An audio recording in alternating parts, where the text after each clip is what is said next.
हर शिविर में आप लोगों से मिलने का मौका मिलता है। ये शाहजहांपुर का ऐतिहासिक कार्यकर्ताओं का सम्मेलन था।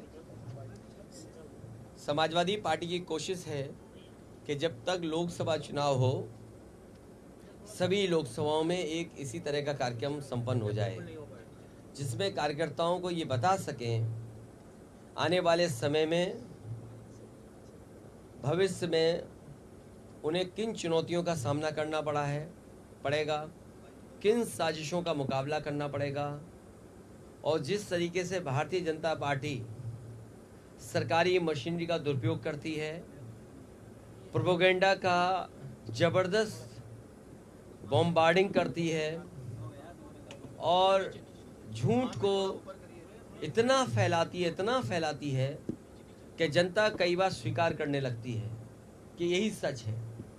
और नफरत की राजनीति, लगातार लोगों को बांटने की राजनीति, समाज में दूरियां कैसे बने उसकी राजनीति लगातार भारतीय जनता पार्टी कर रही है। उससे समझाने के लिए ये शिविर लगातार समाजवादी पार्टी चलाती रहेगी।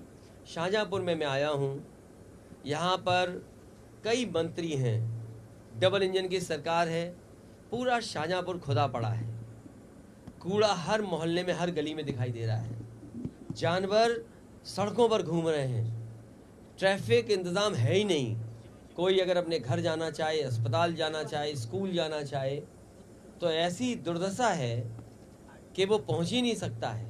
और तब जब यहाँ के मंत्री पिछले कई वर्षों से हैं और जो सुविधाएं शहरी मिलनी चाहिए गरीब को, वो भी सुविधाएं नहीं दे पा रहे हैं। न पानी पीने का अच्छा इंतज़ाम है, न कूड़े को फेंकने का इंतज़ाम है।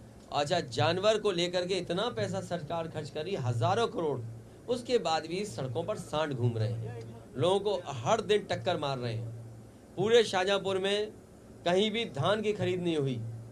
किसान का धान तैयार है, लेकिन ये सरकार ने जो तय की एमएसपी, अगर एक भी किसान का एक बोरा भी धान इस सरकार ने खरीदा हो तो बताए हमें। पूरे के पूरे शाहजहांपुर का धान में लूट हो रही है, सरकार का कोई इंतज़ाम नहीं है। न गन्ने की कीमत बढ़ी, बिजली महंगी है। एक बहुत पुराना पुल गंगा पर और रामगंगा पर नेताजी ने कभी बनाया था, एक हिस्से को दूसरे हिस्से को जोड़ने के लिए आराम से लोग पहुंच जाते थे। जब से पिलर डैमेज हुआ है, आज तक इस सरकार ने सुध नहीं ली। अभी भी वैसा ही शाहजहांपुर दिखाई दे रहा है, अभी भी पहुंचने के लिए 150 किलोमीटर दूर जाना पड़ रहा है। ये पहला मेडिकल कॉलेज था जिसमें केंद्र और स्टेट गवर्नमेंट को मिलकर बनाना था। पहला शिलान्यास यहाँ पर उस समय रहे केंद्र के मंत्री नड्डा जी, और मैं खुद आकर के इसका किया था। न यहाँ पर पर्याप्त एडिशनल प्रोफेसर हैं, न असिस्टेंट प्रोफेसर पर्याप्त हैं, न प्रोफेसर पर्याप्त हैं, न टेक्निकल स्टाफ पर्याप्त है। जो मशीनें हैं वो चल नहीं रही, मशीनों को चलाने के लिए स्टाफ नहीं है, और मरीजों को जो दवाई और इलाज मिलना चाहिए वो भी मेडिकल कॉलेज नहीं दे पा रहा है। जब पहले मेडिकल कॉलेज की ये हालत है, तो सोचो उत्तर प्रदेश में तमाम मेडिकल कॉलेजों की क्या हालत होगी। पुलिस के दम पे ये सरकार चला रहे हैं, अन्याय कर रहे हैं, लूट रहे हैं लोग। इसलिए इस शिविरों में कार्यकर्ताओं को हम लोग जागरूक कर रहे हैं। इंडिया गठबंधन से क्या दूरी बना ली है जो पीडीए की जरूरत पड़ गई सर? मेरे साथी, पीडीए पहले बना, इंडिया बाद में बना, और उसके बाद मैंने कई मौकों पर कहा कि इंडिया गठबंधन जरूर है, लेकिन हमारी स्ट्रेटजी पीडीए है और पीडीए ही एनडीए को हराएगा। जहाँ तक सवाल प्रदेश में जहाँ चुनाव हो रहे हैं, ये बात इंडिया गठबंधन को साफ कर देनी चाहिए थी कि प्रदेश से 10 पर कोई समझौता नहीं होगा। मुझे लगा जब मध्य प्रदेश के नेता ने और उनके जो पूर्व मुख्यमंत्री रहे, उन्होंने हमसे जब बात की और कहा कि आप किन सीटों को चाहते, तो मैंने उत्तर प्रदेश में या मध्य प्रदेश में जो समाजवादी पार्टी की परफॉर्मेंस थी, समय समय के चुनाव में वो पूरी परफॉर्म भेज दी। और मैंने उनसे कहा कि मध्य प्रदेश में कभी हमारा इस हिस्से से विधायक बन गया, कभी उस हिस्से से विधायक बन गया, और हमारी पार्टी से कई बार कई विधायक बने जो आज दूसरे दल में भी चले गए, कांग्रेस में भी चले गए। और मैंने याद दिलाया कि जिस समय कांग्रेस को समर्थन की ज़रूरत थी, उसमें सबसे पहले समाजवादी पार्टी के विधायक ने समर्थन किया था और सरकार बनी थी। हम बीजेपी के खिलाफ हैं और जिस समय भी कांग्रेस के नेताओं से बात हुई उस समय मैंने कहा कि हम बीजेपी को हराना चाहते हैं, जो हमसे सहयोग लेना चाहो ले लो। और उस समय उन्होंने बैठक करके रात में 1 बजे बैठ करके, जिसमें हमारी पार्टी के एमएलसी रहे श्याम सुंदर जी, विधायक रहे दीपक, हमारे प्रदेश के अध्यक्ष, पार्टी के संगठन के डॉक्टर मनोज, इन लोगों ने बैठ करके कांग्रेस के वरिष्ठ नेता दोनों पूर्व मुख्यमंत्री से बात की। उन्होंने रात के 1 बजे जब मीटिंग खत्म हुई उन्होंने आश्वासन दिया कि 6 सीटें लगभग आपको दी जा सकती हैं और वो खबर अखबार में भी छपी। मुझे भरोसा हो गया कि 6 नहीं कम से कम 4 दे देंगे। लेकिन जब सूची आई कांग्रेस की तो जो हमारा सिटिंग एमएलए है उस पे भी उन्होंने प्रत्याशी घोषित कर दिया। इसलिए मजबूरी में समाजवादियों को अपने जहां मजबूत क्षेत्र हैं वहां पर कार्यकर्ताओं की भावना को समझते हुए हमें लड़ाना पड़ रहा है। मैं ये भरोसा दिलाता हूं कि समाजवादी पार्टी उन्हीं सीटों पे लड़ेगी जहां पार्टी का संगठन है या संगठन उनको कहेगा हम बीजेपी को हराना चाहते हैं, उस लक्ष्य में हम लोग आगे बढ़ेंगे। और जहां तक सवाल है एक कांग्रेस नेता के बारे में, आजमगढ़ का रिश्ता समाजवादियों से बहुत गहरा है। अगर कोई आजमगढ़ पर टिप्पणी करेगा तो वो लोग भी सुनने के लिए तैयार रहें या फिर सोच समझ करके बोलें। अगर अपने बड़े नेताओं से पूछ करके बोल रहे हैं आप तो बात अलग है, लेकिन अगर आप आजमगढ़ पर कुछ बोलेंगे जो इमोशन आजमगढ़ से समाजवादियों का है, हो सकता है कांग्रेस का इमोशन रायबरेली अमेठी में भी वही हो। तो हम लोगों ने कभी टिप्पणी रायबरेली अमेठी पे नहीं की, इसलिए उनको सावधान रहना चाहिए।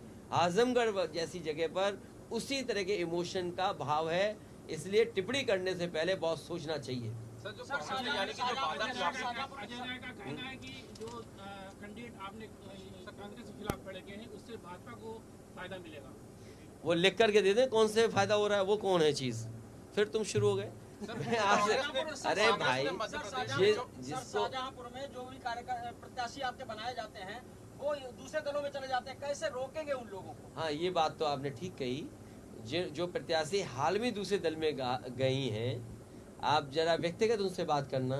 मैंने उनसे ये कहा कि आप पहली मेयर बनने जा रही हैं महिला, आपको समाजवादी पार्टी टिकट देती है, लेकिन उनकी इच्छा समाजवादी पार्टी से नहीं थी, बीजेपी से थी। लेकिन जो बात मैं सोच रहा था वो बात हकीकत में आई। पहली महिला जो मेयर बनी है शाहजहांपुर की, वो वही है जो कभी समाजवादी पार्टी को छोड़ के गई थी। और अगर आप व्यक्तिगत रूप से उनसे पूछेंगी तो मैंने उनसे यही कहा था कि आप पहली मेयर बनने जा रही हैं। कम से कम एक बात सही रही कि हमने उन्हें मेयर बना दिया, हम नहीं बना पाए लेकिन बीजेपी ने बना दिया। तो आधा मन तो समाजवादी पार्टी के प्रति भी होगा या कुछ समय समाजवादी पार्टी में भी उनका गुजरा है। सर, मध्य प्रदेश में जो जिस तरह से लेकिन ये जो कूड़े वाली बात है, ये सरकार की जिम्मेदारी ज्यादा है। जो 9 बार विधायक रहा हो, वित्त विभाग पर पूरा कब्जा हो जिसका, और तरह तरह की बात सदन में स्वच्छ भारत पे लंबे लंबे भाषण देते हो, सबको झाड़ू पकड़ाया हो। आपके यहाँ भी झाड़ू किसी ने पकड़ा होगा, बताओ किसने पकड़ा था? अरे बताते क्यों नहीं हो? नहीं, किसने पकड़ा था झाड़ू? नहीं, मंत्री किसी ने पकड़ा था, विधायक वगैरह ने पकड़ा था, तो समझ लीजिए आप। महापौर के हस्बैंड ने पकड़ा था। हाँ, तो किसी ने पकड़ा होगा ना झाड़ू बीजेपी के। 24 में इस पर रोक कैसे लगेगी कि जो प्रत्याशी आप बनाएंगे, क्या गारंटी रहेगी कि वो रुका रहेगा आपके साथ में? इस बार इसीलिए शिविर हुआ है गारंटी के लिए। सर, एक सवाल है कि जिस तरह से सर वादा खिलाफी हुई है मध्य प्रदेश में, तो क्या उस बाकी राज्यों में भी इलेक्शन अभी प्रपोज्ड है, तो उसकी वजह से और जगह भी सोचना, क्योंकि एक जगह वादा खिलाफी हो गई है। कमलनाथ से जब पूछा जा रहा है तो वो भी इस चीज को इग्नोर करते हुए नजर आए। देखिए, कांग्रेस पार्टी को साफ करना चाहिए था। मेरा मानना यह है कि अगर आपको सीट नहीं देनी थी तो समाजवादियों से बात नहीं करनी चाहिए थी। आपको पहला ही कदम ये उठा लेना चाहिए था कि आप अपना संगठन और अपनी पार्टी के हिसाब से लड़िए, और जो सहयोग चाहते वो बता देते तो शायद समाजवादी पार्टी सहयोग करती और खड़ी रहती। लेकिन उन्होंने कोई जानकारी नहीं दी, न कोई समाजवादी पार्टी को इस लायक समझा उन्होंने। इसलिए समाजवादी पार्टी वहीं लड़ रही है जहां पर समाजवादी पार्टी का संगठन और मजबूत क्या मान प्रत्याशी लिया है। जाए इंडिया गठबंधन से अलग हो गए आप? इंडिया गठबंधन अब मुझे पता लगा है मध्य प्रदेश के बाद भारत के चुनाव के लिए है, इंडिया के चुनाव के लिए है, देश के चुनाव के लिए है। तो देश का चुनाव आएगा तब बात की जाएगी, और जिसको सीट चाहिए होगी या जिस पे बातचीत होगी वो अलग प्लेटफॉर्म है। लेकिन ये सवाल ये है, क्रेडिबिलिटी का है, कि अगर कांग्रेस इसी तरह का व्यवहार करेगी तो कौन उनके साथ खड़ा होगा।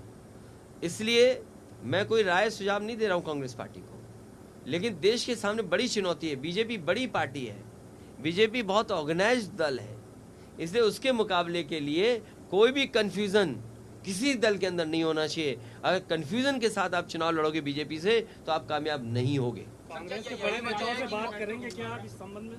अब हम तो किसी से बात नहीं कर रहे हैं, हम तो आपसे बात करेंगे। सर क्या यही वजह है कि कांग्रेस का हर आदमी अब आलोचना कर रहा है, चाहे तेलंगाना हो वहाँ पे भी लोग विरोध कर रहे हैं, और सभी लोग अब कांग्रेस का खुल के विरोध करते। तेलंगाना में भी अभी देखा गया, असदुद्दीन ओवैसी ने भी सबने कहा कि बी पार्टी बता दिया है बीजेपी को।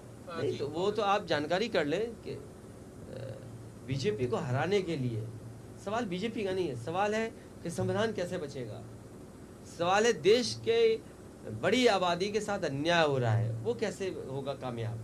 कास्ट सेंसस है, आरक्षण का खिलवाड़ हो रही है, कास्ट सेंसस बड़ा मुद्दा है, और ये मुद्दा विपक्ष का था, ये कांग्रेस का मुद्दा नहीं था। मुझे याद है वो दिन जब नेताजी शरद यादव जी, आदरणीय लालू प्रसाद यादव जी खड़े हो गए थे लोकसभा में, और दक्षिण भारत के सभी नेता खड़े हो गए थे उनके साथ। उस समय कांग्रेस ने आश्वासन दिया था कि कास्ट सेंसस करेंगे, लेकिन क्या कास्ट सेंसस हुआ, क्या उसके आंकड़े बाहर आए? तो यहीं पर नजर आता है कि ढुलमुल तरीके से आप कामयाब नहीं हो सकते हैं। आने वाले समय में आपको कास्ट सेंसस कराना ही पड़ेगा। शाहजहांपुर में दो दिवसीय दौरा आपका रहा। नहीं, मेट्रो नहीं है, वो आरटीएस है, बड़ी वाली ट्रेन। सर शाहजहांपुर का 2 दिवसीय दौरा बीजेपी से नहीं किया, ये बड़ी पुरानी योजना है। हाँ, ये सही बात है कि इनकी सरकार में काम हुआ है, लेकिन ये योजना बहुत पुरानी है। बहुत पुराने समय पे जो पूर्व में सरकारें नहीं है उन्होंने भी समय समय पे सहयोग किया है। हाँ, ये शुरू हो रही अच्छी बात है, लेकिन जनता तो बुलेट ट्रेन ढूंढ रही है। वो बुलेट ट्रेन कब आएगी? क्या शाहजहांपुर होके गुजरेगी बुलेट ट्रेन? बुलेट ट्रेन कब आएगी शाहजहांपुर में? या दिल्ली या लखनऊ कब पहुंचेगी, या कलकत्ता कब पहुंचेगी, पटना कब पहुंचेगी? ये सबसे बड़ा सवाल है। शाहजहांपुर दो दिन होने को है, आपको क्या कुछ बातें कहाँ पाते हैं इस संगठन को शाहजहांपुर में? मुझे उम्मीद है कि शाहजहांपुर के नेता सब मिल करके भविष्य में चुनाव लड़ेंगे सर। आज लोक जागरण और लड़ाएंगे। लोक जागरण अभियान के तहत यहाँ से आज हरदोई तक पूरे रथ यात्रा भी निकलेगी, लोगों का पीछे अभी से इकट्ठा। रथ यात्रा नहीं है ये हमारा रथ है जो बहुत दिनों से खड़ा रहता है, तो इसको चलाते रहना चाहिए। तो अब इस शिविर के बाद हम लोग इसी से चलेंगे, जिससे सब नेताओं को बैठा लें। जो हमारा साथी पूछ रहा था कि शिविर का लाभ क्या हुआ, अब इस रथ में सब नेता बैठ जाएंगे, अपनी जो कुछ दूरियां होंगी वो खत्म कर देंगे। एक सवाल ये है कि जो 33% जो आरक्षण, महिला आरक्षण की बात होगी, आपके कैंप में जो अभी पूरा हुआ है, मात्र 8 महिलाएं जो हैं इस कैंप में शामिल हुई हैं, कैसे आप आधी आबादी को साधेंगे? मैं अपील करूंगा आपके माध्यम से कि हमारे यहाँ संगठन की जो महिलाएं हैं वो कोई अभियान ऐसा चलाएं जिससे महिलाओं को और लड़कियों को जोड़ा जा सके, छात्राओं को। तो मुझे उम्मीद है यहाँ का संगठन हमारा अभियान चला करके जोड़ेगा। इससे भी महत्वपूर्ण सवाल ये है, बीजेपी जो लेकर के आई है बिल, क्या मध्य प्रदेश में 33% दी हैं सीटें? क्या छत्तीसगढ़ में 33% सीटें दी हैं? क्या तेलंगाना में 33% दी हैं? जो लोग नए लोकसभा में ये बिल लेकर के आए हमारे महिलाओं के लिए, क्या उन्होंने 33% महिलाओं को आरक्षण दिया है? दोनों पार्टियों ने। तो ये स्कैम में आना ना आना एक महत्वपूर्ण बात हो सकती है, लेकिन उससे भी महत्वपूर्ण बात यह है कि तेलंगाना, मध्य प्रदेश, छत्तीसगढ़ और जिन जिन प्रदेशों में चुनाव हो रहा है, राजस्थान में, क्या वहाँ पर बीजेपी ने और कांग्रेस ने या अन्य दलों ने 33% महिलाओं को आरक्षण दिया है? आजम खान साहब के साथ अन्याय हो रहा है, और इतना ज़्यादा अन्याय किसी परिवार के साथ नहीं हुआ होगा। ठीक है, थैंक यू। बहुत धन्यवाद आपका।